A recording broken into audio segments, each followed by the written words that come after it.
Okay, I know it looks weird because, listen, playing games like these on a Dell screen, look at the light.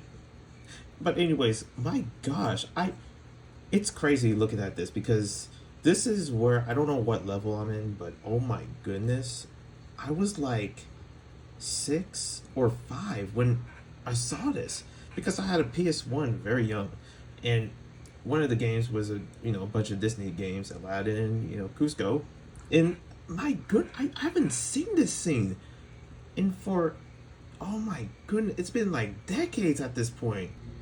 This is where I left off from when I was a kid. This is where my gameplay of the of the Cusco series, with or at least this game, ended. Like, and I pretty much returned it.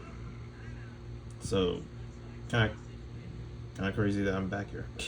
Hey, Cusco. Anyways, that's the best. Just wants to kind of like, or at least Cusco, kind of like impression I could do.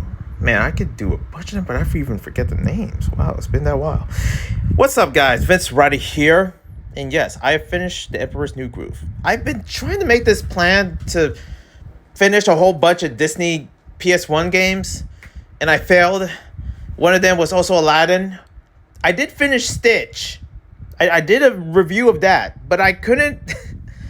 It took me a while to finish this one. I don't know what it is. Maybe it's the puzzle, maybe it's the complications, or maybe it was just my lack of interest. The moment that I end up in the spider level is the moment that I was like, yeah, I'm good. But I did actually have some huge nostalgia going into one of the after spider levels, or the jungle, basically. And pretty much from seeing all the amount of levels of this game, of what it offers, I had a good time. It was not bad. It wasn't the best, but there was a part of me where I was happy. I was literally back in my childhood because I did not play this from basically the age of 4. Like, I kind of sort of remember having a PS1 as an infant and then trying to play one of these kinds of games because they're kid friendly. They're freaking Disney, of course. And I remember playing Aladdin, Tarzan, and Emperor's New Groove was one of them, especially like, the list goes on. Lilo and Stitch. I think maybe there was a part of like Lion King in there, like Timon and Pumbaa. But for this game particularly, I love The Emperor's New Groove. I enjoyed the movie. I enjoyed the acting, the comedy surrounding it. It really is something that matches within me that I love. And also the voice actors, legends. Like people in this, movie that became, big icons in many films that they voice acted. But for my experience of what I got from The Emperor's New Groove, it is a lot of fun. I pretty much didn't take away of just like, from the levels and how repetitive and also the collectibles that I just didn't bother to actually even, really play. And especially the puzzle levels can be sort of, and also I don't like shooting the grapes. I really don't like those parts in the game. But overall, I really enjoyed actually at least playing and knowing, because it's the nostalgic factor.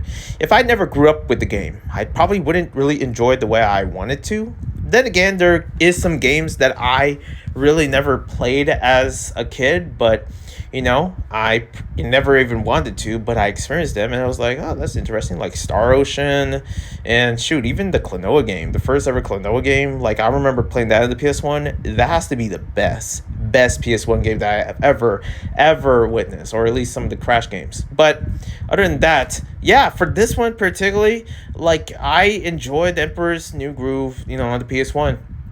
And on the emulator, basically, because I did not have the actual PS1. The thing is that, like, switching to animals and pretty much playing as a llama, that is more, like, better. I mean, the whole game itself is weird itself, especially seeing human Cusco is weird. But then as a llama, it's just normal. So there was a part of me where I'm like, I guess that's in purpose. But again, I wouldn't say the game is perfect in any sense of it trying to be, a succeeder of, impressing many. I can see that this game could be somewhat mid of the day of its release, maybe. I don't know. But for me personally, from the, what I gathered from, challenging the kid that was on the gold tricycle or something, whatever that is, like, that's where I ended. And pretty much years later, till right now, decades later, basically, I finished after that, and pretty much I got a good scene after that. Especially the chase, being chased by llama scenes. And there's many parts of this where, especially the dialogue of the game, where it's just not worthy. I think there was parts of it where it's like, oh, okay. There's no way of this being coherent of what scene is trying to portray as, but they get paid to do the voice acting, so whatever. I mean, the gameplay is something to, be, happy with, of course. It's a platformer. It has different, mini game styles into it that pretty much, makes it, well diverse puzzles and, shooting mechanics, and especially more puzzles. There's parts of me where I'm like, I don't understand the hidden secrets at all, but I guess that's a thing. But I also don't like the combat of the game. So there's a lot of imperfectness of what this game offers. If you really, really think about it, and if you actually played the game, you would understand, like, yeah, it's not what it's trying to be, but it's not really a bad Disney game of what it offers. Because for me personally, there's a lot of aspects that I don't like the game, but really finishing it, man, it feels good. It feels right. You know what I mean? Other than that, I enjoyed it. I mean, I give it a 6 out of 10 for sure, but I finally and that's what I've been wanting to do as I'm alive. There's so many games out there that I want to finish that I left off. Shoot, I remember finishing Assassin's Creed Black Flag, and finishing it was one of the most memorable moments that I'll ever remember, because that was so worthy. It was so worth it. And also, like, finishing some of the skate games and from, the PS3 days. Finishing them was also a gift as well. Finishing most of the Ratchet and Clank games and being reminded of where those stories end up is meaningful. Playing Sly Cooper again, even though I played it 100 times as a kid. The nostalgia is powerful. It's a world that you go into. It's an escape that you will never ever have back. And if you're in the age as I am, you won't understand that, knowing that if you played the games back in the past, games that you wish you can play. I witnessed something more than ever, that it was memories. It was a time and place. And I guess that's for me with Emperor's New Groove. Now I just have to figure out how to finish Aladdin, because I did delete the game, sadly. And I thought I was going to be never going to come back to it. But yeah, I probably have to finish that at some point or start all over again. I don't know. But other than that, yeah, this is my review of the Emperor's New Groove. Do not, like, and also the card game, I don't understand that. There are so many levels that I don't understand, okay? Especially collecting red versions of yourself, and just pretty much, and especially how long that freaking log level went on. Crazy. Anyways, other than that, one love and a peace. God bless.